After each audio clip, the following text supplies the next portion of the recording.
My name is Naomi Teeter. I'm with Celeste Beltran and Emma Nelson, and we are doing Section 504 of the Rehabilitation Act of 1973.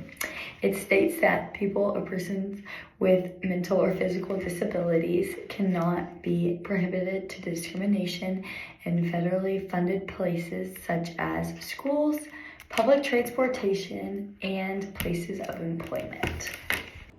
Hi, my name is Iris DeWitt. I'm a freshman here at TWU and I have a 504 plan.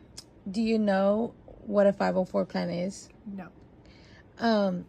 What disabilities do you have? I'm partial deaf out of my left ear, but I'm fully deaf out of my right. Okay. Any differences from middle school to college?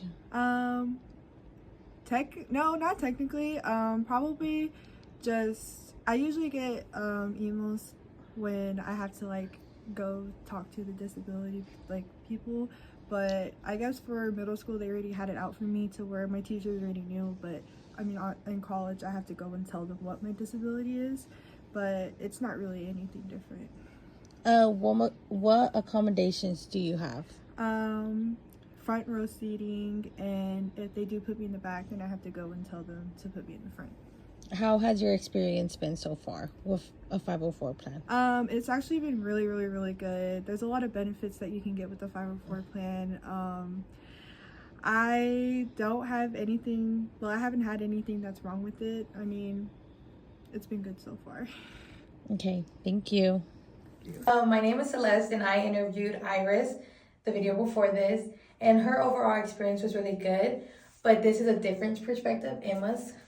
So my experience with 504 wasn't great, but it wasn't necessarily terrible.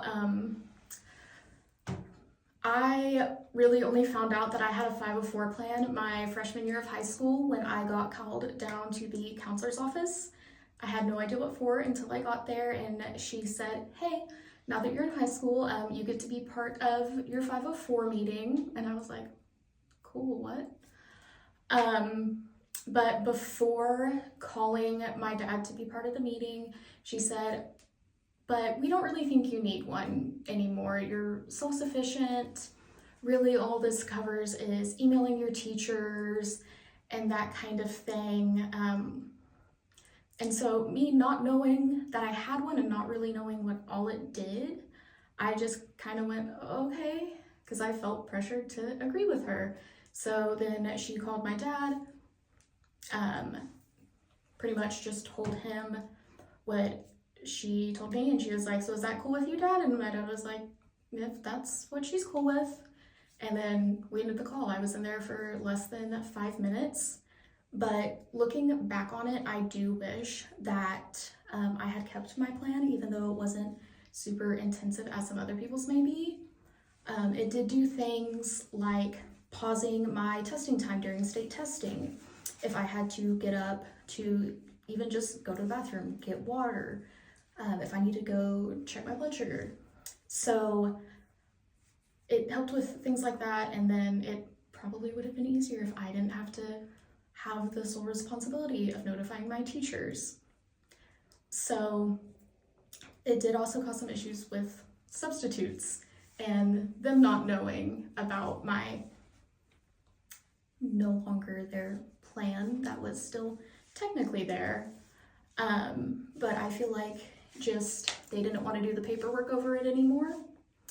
And I just feel like we should really be telling kids that they have some type of plan and explaining it to them in a way that is appropriate for their age. So you're obviously not going to try and in-depth explain something to a first grader, but even just keeping a sticky note inside their folder saying, "Hey, you have these accommodations, and if you see that they aren't being met, you can say something." So I do really feel like having that information ahead of time would have been really nice, and I do wish that my parents would have informed me that I had an accommodation plan. So yeah, that was my experience.